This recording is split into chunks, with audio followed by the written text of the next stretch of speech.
Alright guys, welcome to Work, Energy, and Power, our last lesson for the semester, kind of. Anyways, energy is going to be the ability to do work, and work is kind of also the transfer of energy. So those words kind of go back and forth. And power, we're going to unpack, is how quickly you're able to transfer that work. So before we get too far into it, I'm going to draw us a couple pictures. When we look at a system, so I'm just going to draw a box. Now let's call this box the system. So we got the system, and what we did last week was we looked at a system as like the pendulum. The pendulum swinging back and forth was the system. And then outside the system, you have your surroundings. And that is everything outside of the system in the known universe. Well, what if energy goes into a system? So like the pendulum, for example. When I pull back the pendulum and I get it started in motion, that's me putting energy into the system. Well, that's going to be denoted as work. Specifically positive work, because I'm putting work or energy into the system. So then kind of intuitively we can think, well, if energy comes out of the system, we can call that negative work. Okay, so if energy is being put into the system, positive, energy is taken out, it's negative. Kind of. So how do you observe a mechanical work? Because work can also be done with heat. So if I go back real quick, if we look at heat, for example, if we take something like a cup of coffee or hot chocolate and we let it cool off, eventually that cup of coffee is going to get colder and colder and colder. Its energy, its thermal energy, will go less and less and less.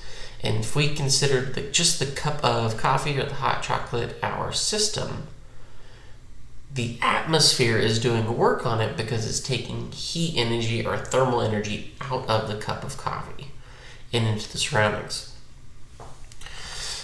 Okay, now let's look at what if we do mechanical work, like pulling the pendulum back. Okay, well, work is we're going to calculate as this F dot distance. Now, dot does mean multiplication, but it also means direction. So it's kind of a brand new mathematical term that you maybe have never done before. That dot, so you have addition and subtraction. You have multiplication and division. You even got squared and square root. But this dot product is something totally different. Dot means when you take a vector times a scalar number. When you do that, you get what's called a dot product. And a dot product is another scalar number. When we do that, it helps us figure out, are we putting energy into the system or are we taking energy out of the system? Well, work is still joules because it's a type of energy transfer. Newtons is, well, force, and that's still N, and meters is M. So the only thing we're going to have to think about is the direction of which we go. And this, I'm going to kind of go through it kind of step by step, but it's a really good place to start. If I push a box the same direction as it's going, I'm putting positive work on the system. That makes sense. If I push a box in some direction and it speeds up, that's putting positive work on the system. What if the box is going to the right already, but I push it the other direction? Well, that's going to be a negative work. That is taking energy out of the system, kind of slowing the box down. And what if force and displacement are perpendicular? Well, that means work equals 0. Because you're not taking energy and putting it into the system or taking it out of the system.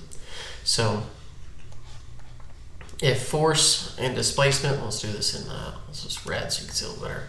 If force and displacement are the same direction, positive work. If they're opposite directions, negative work. And if it's perpendicular to, you actually do zero work. So let's do a couple examples, and then hopefully we can see this a little bit more clearly. You lift a 3 kilogram book 2 meters off the floor. How much work was done? So if I take a book and I lift it 2 meters off the floor and put it on a shelf, how much work was done? Well, if we think about this, my force has to be the same direction. So say force applied has to be the same direction as the direction it went. We'll say X. Let's do D, just distance for that. Well, since they're both going the same direction, I automatically know work is going to be a positive number. So all I need to do now is find what that value is going to be. Force times distance. Well, to lift a book in the air, you have to lift with, well, what would be enough to lift off the ground? That would be weight. So we're going to do force equals mass times gravity times distance. So what do we have? We have 3 times 2 times 9.8. And that work is 58.8 joules. Now you notice this looks eerily similar to something else we've already done, and that is potential energy. So potential energy, P equals mgh. So let's look at that.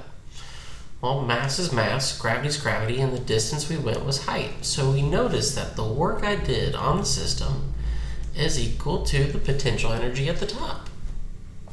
That's it. So we see that transfer of work. Okay, for the sake of time, I'm going to move forward. And so what we have is, if we raise a book 3 meters, get 14 joules of energy. How much mass does the book have? Well, it's going to be the same thing we did above. But instead of, excuse me, got a little stuff in my throat. Instead of having force, or be able to find force, we're going to look for mass. And so we know it has 14 joules of energy. The force we're lifting up against its weight, so it's mass times gravity. And the distance was 3 meters. So we got 14 divided by 3. So I got 4.7 rounded, approximately equals mass times gravity divided by 9.8, and I get the mass of the book is 0.48 kilograms. Not a very big book. Okay, and all of that was considered positive work because we had to lift it in the same direction. So let's do another example. How much work was done to get a 2 kilogram bowling ball moving 2 meters per second? Starts at rest. Well, if we look at the work being done equals force dot distance, we run into a problem of we don't know how much force we pushed on the bowling ball or the distance it went. What we do know is we do know enough information to find, though, is how much kinetic energy it has. So the work done on the system is going to be equal to kinetic energy. Specifically, kinetic energy at the end. So we got a bowling ball. Initially it was not moving at all. Now it's moving at 2 meters per second. So let's go ahead and try this out. So we got work equals force times distance. We actually can't solve it that way. We're going to have to use this analogy right here. The work done on the ball is equal to kinetic energy. So what is kinetic energy? 1/2 mv squared. Mass is 2 velocity is 2 squared. That's going to get us a final answer of 4 joules. It's not a very heavy bowling ball, is it?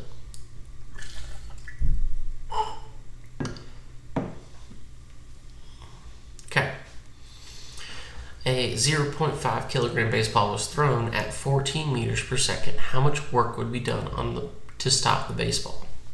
Well, now we have a little bit of a different scenario. Let's really unpack kind of the next step. What the work formula actually is. So work equals force dot distance, as we've talked about before.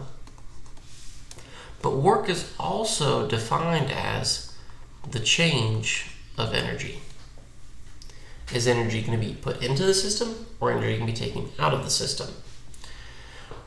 If we look at the change of energy here, this baseball has got some kinetic energy, and then it comes to a stop. So our change of energy is going to be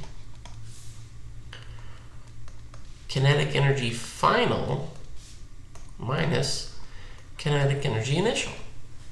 Because the ball has some initial energy, and since we stop it, this is where the negative sign is going to pop up at. So work equals, well, kinetic final is 0 joules, because the ball's not moving at all, minus 1/2 m initial velocity squared. Oh, I gotta move this just a little bit. I'm about to get in the way of the camera.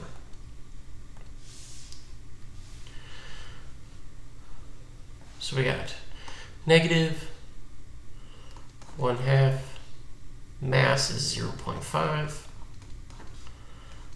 14 squared. And that gets us a final answer of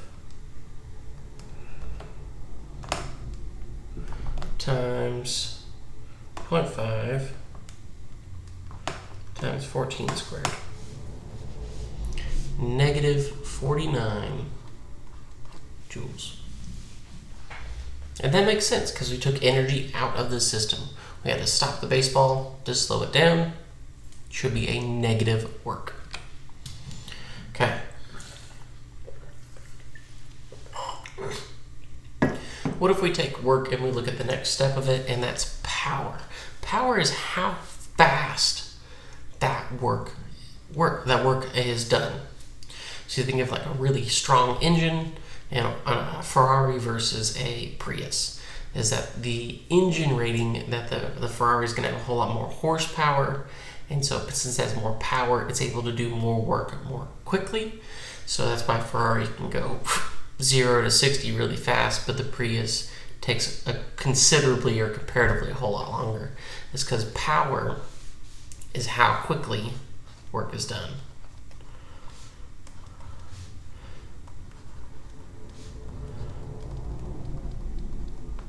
How quickly work is done.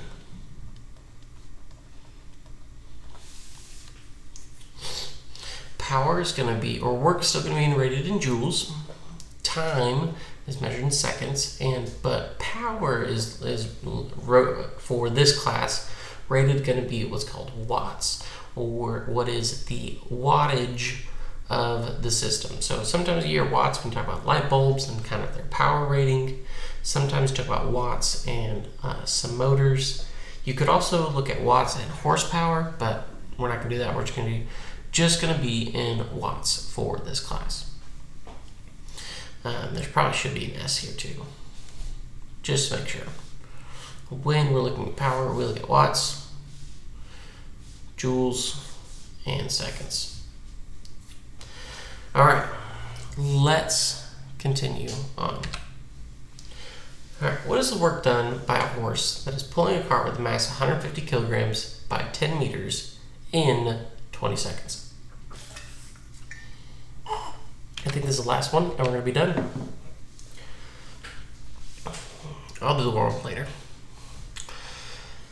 Okay.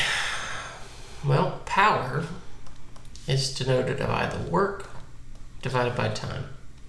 And we can actually unpack this formula one step further and say power is force dot distance divided by time. From there, we can find our power of our horse. So the force that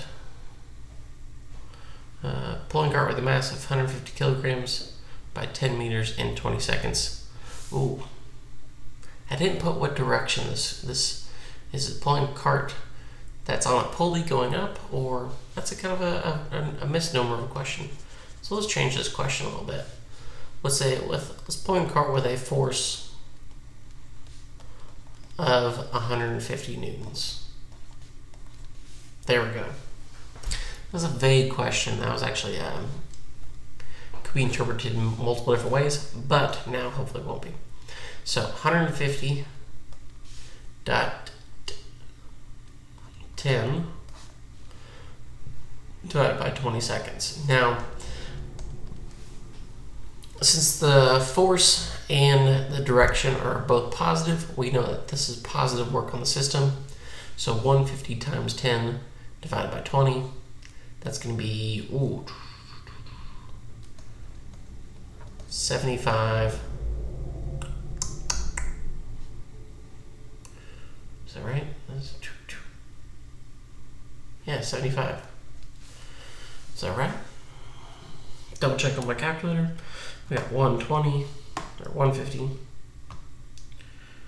times 10 divided by 20, 75 watts.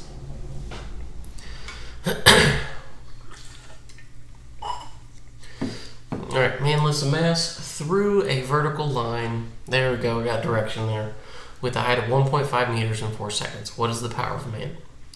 So this is kind of like a squat. So if a person was to do a squat with around like 330 pounds, what is the power of their legs, or what's the power of the man? So let's do it. Let's say power equals work divided by time. The force that the person is going to have to push through that vertical line, though, is going to be weight. So if we unpack this just a little bit more, we'll say power equals 150 times gravity. Actually, let's unpack this formula just a little bit more. So the force that we're going is weight, so that's mass times gravity times distance, all over time.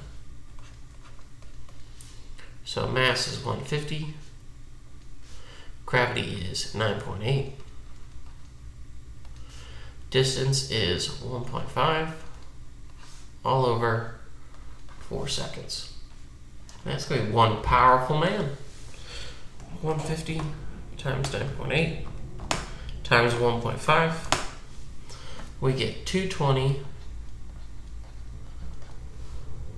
or 2,205 watts. Let me move that just a little bit. There we go. So work is the transfer of energy. Power is how quickly that work is done. All right. I'm going to hop on later and wrap up those warm-up questions, but for now, I'll at least get these notes in your hands. If you have questions, let me know, and I'll see you guys in class.